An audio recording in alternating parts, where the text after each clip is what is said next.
The results. So, this is a story. A while back I posted a video about a $150 guitar versus a $5,000 guitar. And lots of the comments were about the fact that it should have been a blind test. I thought that was pretty fun to do, so I did a blind test. I made a video where 3 guitars play the exact same thing. A Motion TD-107, the cheapest of them all. A Martin 0018 Golden Era. And a Martin D42. I suggest you look up that video before we show the results. So each guitar played 5 examples and the first one was Hurt by Johnny Cash. Here it is.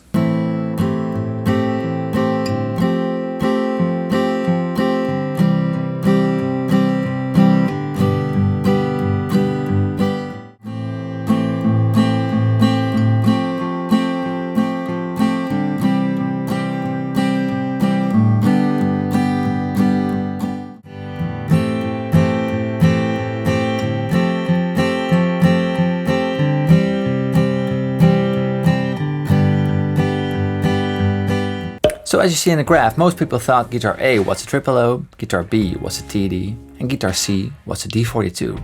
And I can tell you, that's correct. So example A was a 00, B was a TD, and D was a D42. Very good to see that most people got it right, but what's interesting to see as well is that the runner-up, dark blue, mixes up the TD with the 00. So more than 57% got the D42 at the right spot, and about 1/4 of the people mixed up the TD with the 00. You can definitely distinguish the cheap guitar by the sustain of the notes. When you play a string on a TD, it instantly decays to a bare minimum. If you play the string on the Martins, bam, bam, or so off to example number 2, which was some arpeggiated flat picking by the name of The Call of Ktulu by Metallica.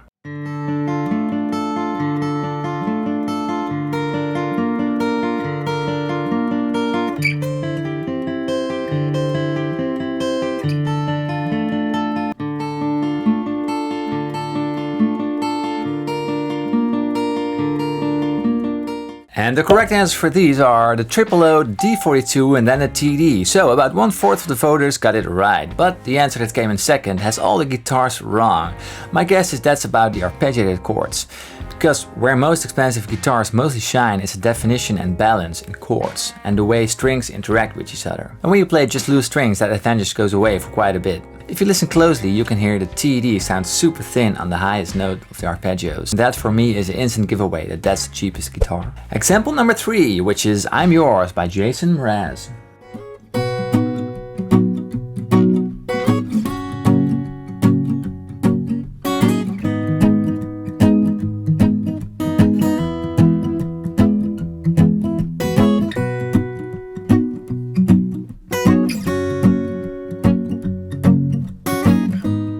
Oh boy, I gotta say, this one surprised me. For the first time, the majority of the answers were not correct.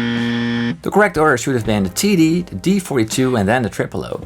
Luckily, the majority of the people got the D42 at the right spot, but mixed up the TD with the 00. What you should listen for to correctly distinguish these guitars is a low end of the guitar. At the 00 it's super tight and rounded off, and the TD is a bit shallow and pretty thin. The D42 just has everything, a balanced low end and all the bells you want in the higher notes. So give it another listen, I'm pretty sure you will hear the differences as well. So off to example number 4, it's I See Fire by Ed Sheeran.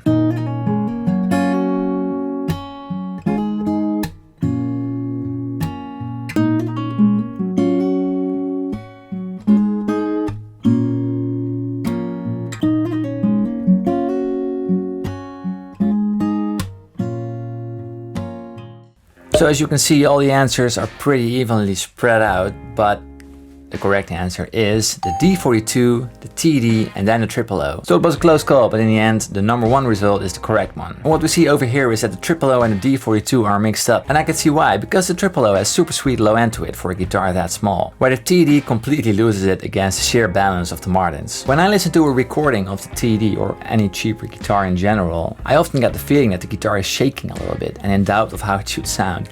It's not confident, like it could fall over the edge at any time. So now off to example number 5, which is Us Against the World by Coldplay.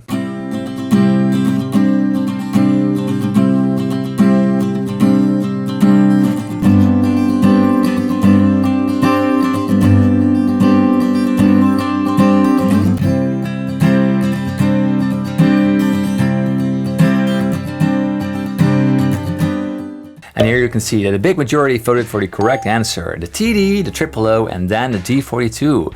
So here the TD really has to let go of the competition, because the number 2 answer also picks the TD as the first one, and it's undeniably the worst guitar to play the song. It sounds very plasticky, MIDI, thin, and very shaky. And I gotta be honest, the triple O doesn't shine here as well. It's a little bit too MIDI sounding for the strum part, but keeps it balanced and tight. But the D42 is just wonderful, super balanced, nice low ends and singing highs. That guitar is really made for these kind of parts. So those are all the correct answers, and I think you should definitely have a listen to it again, because now you can distinguish the guitars better. And you'll learn what makes the guitar sound super balanced all across the spectrum. So I hope you enjoyed this video, and I wish you all the best and have a lovely day. See you next time. Bye bye.